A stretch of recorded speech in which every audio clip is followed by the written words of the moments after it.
Man, frustration is the word today. Honestly, I am absolutely just in my feelings. I'm so annoyed, so frustrated, but we're still top of the league. So if your team is top of the league, you still got to like this video, because we have to put this in context of what has been a brilliant season, and there's obviously going to be games where it doesn't go your way. That's just the nature of football.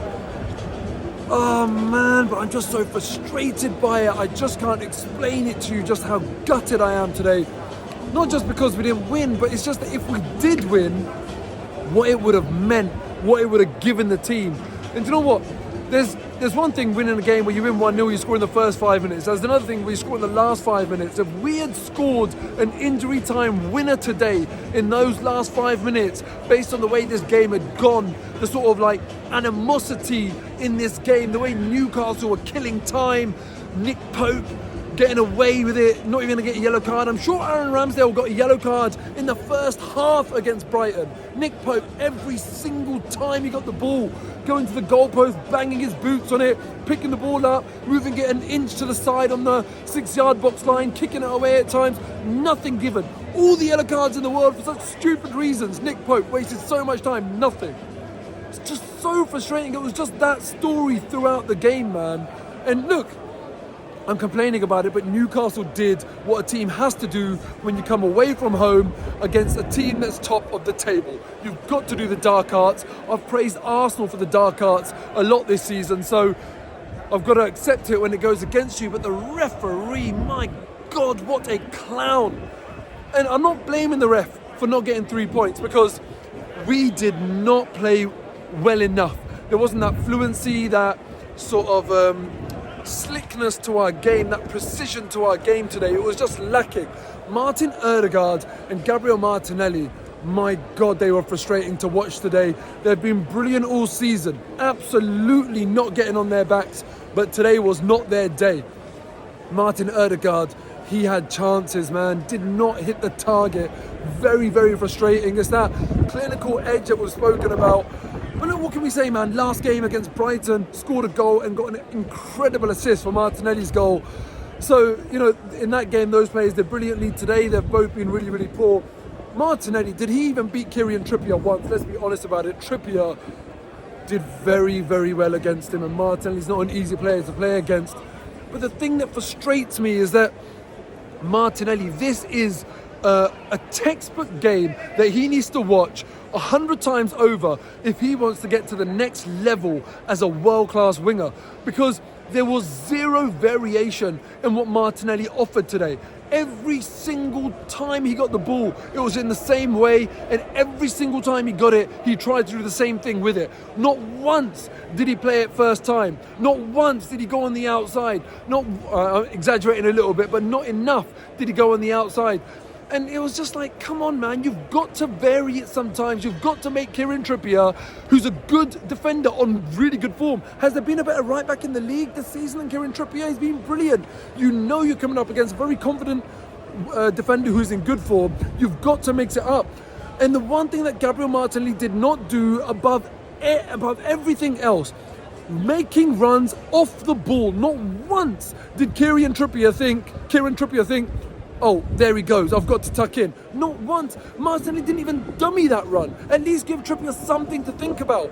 Every single time Martinelli got the ball, he received it, took a touch, faced up Trippier. He gave him too much time. He made it too easy. You've got to vary it as a winger, especially when it's not working. It's all good on the days where you've got your defender on toast, but it wasn't working today, so you've got to make some runs off the ball. Threaten that pass between centre-back and full-back. If you make that run that threatens that pass, it gives the defender something to think about. But it was too easy. It was so frustrating to watch. And Martin Ødegaard, some poor touches, some poor passes, not good enough finishing. On a different day, if those two play to the level that we know they can play at, we win this game. But as I said, I'm not getting on their backs. This is just an analysis of the game. All season they've been brilliant. In fact, one thing I noticed the other day was their goal contributions this season. They're equal on with Kevin De Bruyne, for God's sake. Kevin De Bruyne is the goddamn benchmark in this league, and they're equal. Martinelli and Ødegaard on 12, if I'm not mistaken. So, you know, you can't criticise them. They've been brilliant all season. Just this game wasn't their day. And even if just one of them had a bit more quality, a bit more end product today, we could have won this game, you know. I've criticised Nick Pope. One thing I've got to say is how frustratingly good his save was against Eddie Nketiah. Nketiah did everything right, just about. Like, maybe if you got it off the ground, it makes it a little bit harder for the goalkeeper. On the ground, you know, that leg can stick out and get it. And that's what happened. But, you know, Eddie Nketiah, I think he did well in that situation to get a good shot on target, make the keeper work, and Pope did very well there. The thing that frustrated me today as well was that not a single attacking substitution by Mikel Arteta. Like, are you kidding me?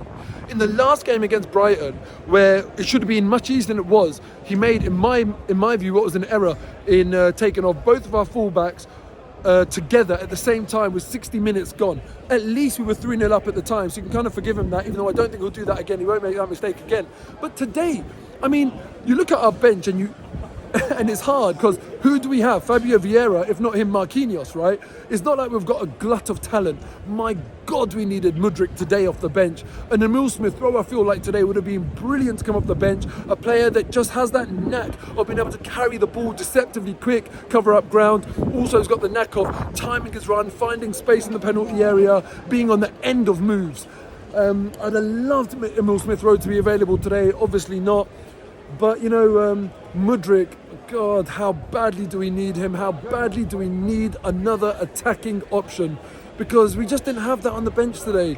Even so, Fabio Vieira should have come on, in my view. I've spoken about Ødegaard and Martinelli. It was not their day. So then give Vieira a chance. Even Marquinhos, for example. You know, even just in injury time, if you would say Vieira, Marquinhos, get on there, try and make yourself a hero. You've got to do something as a manager. I cannot believe he didn't make an attacking substitution. But it goes back to the old mantra that if you can't win, don't lose. And maybe Mikel Arteta thought with the players he's got out there, he does not think we're going to lose. Look, all in all, I think I have to wrap this up by saying it's about remembering how good we've been in the league this season. We've drawn one and lost one. That's it, if I'm not mistaken. Now this is our second draw. You can't complain. I know it's frustrating. I know I've done like 7 minutes of complaining, but I'm going to wrap it up with just saying that, listen, this is football. It's going to happen. You're not always going to have it your way. We are still top of the table. Man City has still got to go to Chelsea. By the end of this week, you never know. We might be looking at it saying it's another point gained on Man City. Fingers crossed. We're still top of the league. If you haven't liked this video, do it right now. Subscribe to the channel, and I'll see you tomorrow for my 5 at 5. Take care.